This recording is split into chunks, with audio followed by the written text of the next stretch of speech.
परवा उपोषणाला बसले होते की एक तर देशमुख कोणतरी 55 दिवस झाले आझाद मैदानावर उपोषणाला बसलाय.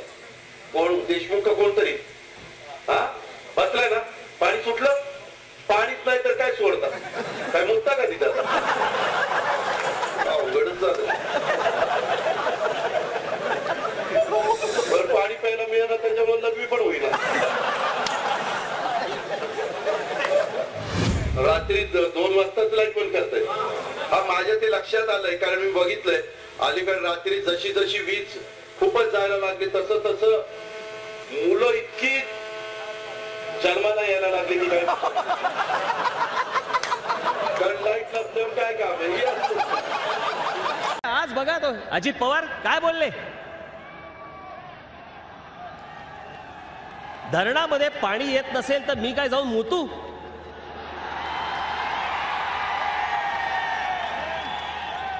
अजित पवार याच्या पुढे महाराष्ट्रातनं तुम्हाला मत नाही मिळणार, तुम्हाला मूत मिळेल याच्या पुढे.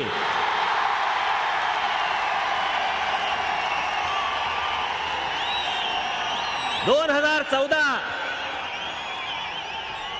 हजार चौदाला तुम्हाला सगळ्यांना सांगून ठेवतो, अजित पवारांना सांगतो की हा महाराष्ट्र तुमच्यावरती असा काही मुतेल त्याच्यानंतर जे वाद जाल तुम्ही,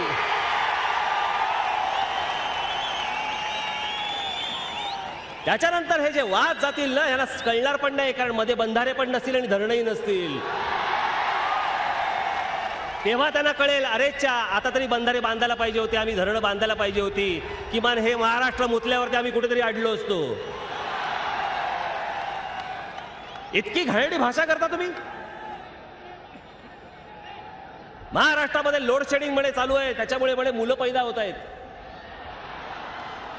हे तुमचे राज्यकर्ते, हे या महाराष्ट्राचे राज्यकर्ते म्हणे लोड शेडिंग चालू आहे म्हणून म्हणे मुलं पैदा होत आहेत. अहो तुमचं लोड शेडिंग शिवाय चालू आहे ना, पण त्याचं काय.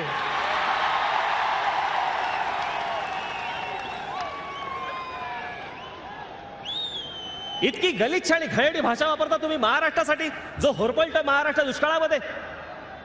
आमच्या आया बहिणी लांबून लांबून 10 किलोमीटर 15 किलोमीटर वरनं हंड्यातनं पाणी भरून येत आहेत. तिथे आमच्या महाराष्ट्राचा उपमुख्यमंत्री राज्यकर्ता म्हणतो मी तिथे जाऊन काय मुतू.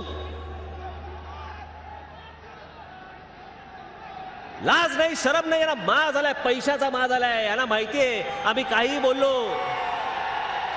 निवडणुका ज्यावेळेला येतील याच महाराष्ट्रातल्या संपूर्ण जनतेसमोर आम्ही पैसे फेकू, विकत घेऊ, मतं विकत घेऊ आम्ही यांची, परत सत्तेवरती येऊ. हा जो त्यांच्यामध्ये आतमध्ये गेलेला जो भाग आहे ना, जो तुमच्याबद्दल तुम्हा सगळ्यांबद्दल की आम्ही पैसे फेकले, पैसे फेकल्यानंतर आमच्या हातामध्ये हे सगळेजण मतदान करतील आणि परत आम्ही महाराष्ट्रात सत्तेवरती येऊ. आम्ही कितीही घाणेरडं बोललो तरी हे काही करणार नाहीत, हे आम्हालाच मतदान करतील, ही मेंढरं आमच्याच मागे येतील. हा जो आतापर्यंतचा विश्वास आहे हा तुम्हाला मोडावा लागेल तर हे वटणीवरती येतील सगळेजण.